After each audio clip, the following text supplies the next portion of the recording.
We have a response from a spokesperson of the Russian Foreign Services, the Ministry of Foreign Affairs. Its spokesperson, Maria Zakharova, has said, I quote, "We are deeply concerned about the aggravation of military confrontation between India and Pakistan following the terrorist attack in Pahalgam.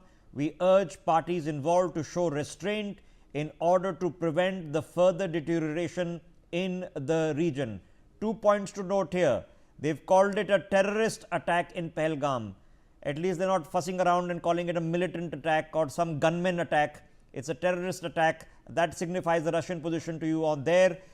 They want a de-escalation as well. Devika.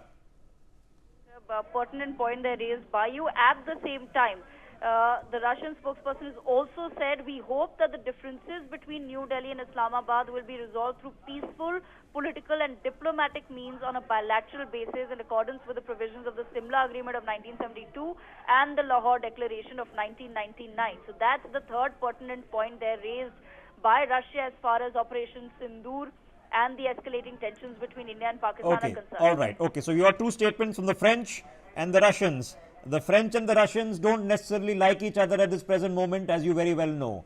But the statements are roughly similar.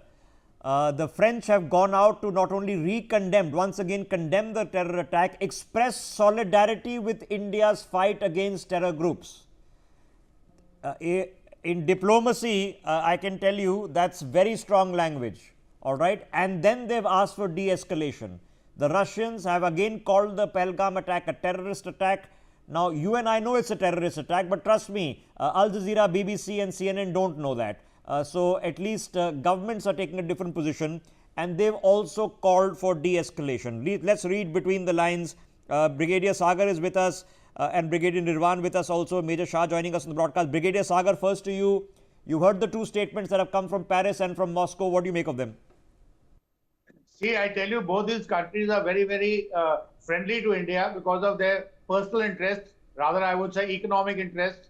We have a lot of military partnership with them, both these countries. So we have to expect some kind of a support from them.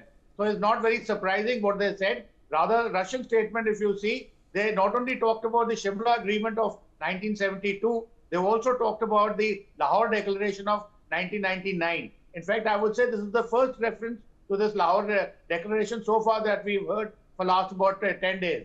So that would be a very significant, pertinent sort of a point. And India, of course, as regards the support, as Basha ma'am has said, with due respects to her, she says the whole world is supporting us.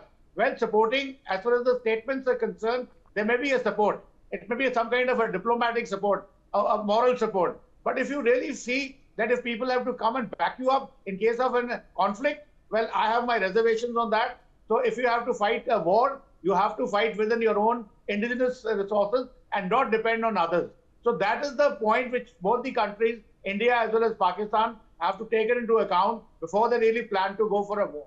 So they must assess themselves. Pakistan, I'm sure, has done it. India has also done to some extent. So India is not very keen to go for a conflict, but Pakistan probably, because of the reasons other than professional, the General Asif Munir is probably a radicalized guy. All right. Okay. All right. But hold your thought. Okay. Because like I said, France and Russia currently see eye to eye on almost nothing.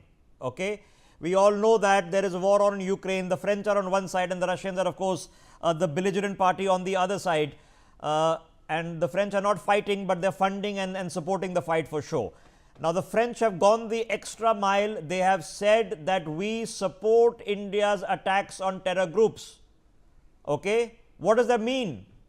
Major Shah, now, you know, we are erudite enough to understand that in diplomacy, if you've conducted a strike on 9 terror camps and somebody comes and says that I support your attack on terror groups, they have basically said you did the right thing. Bishop, a loud and clear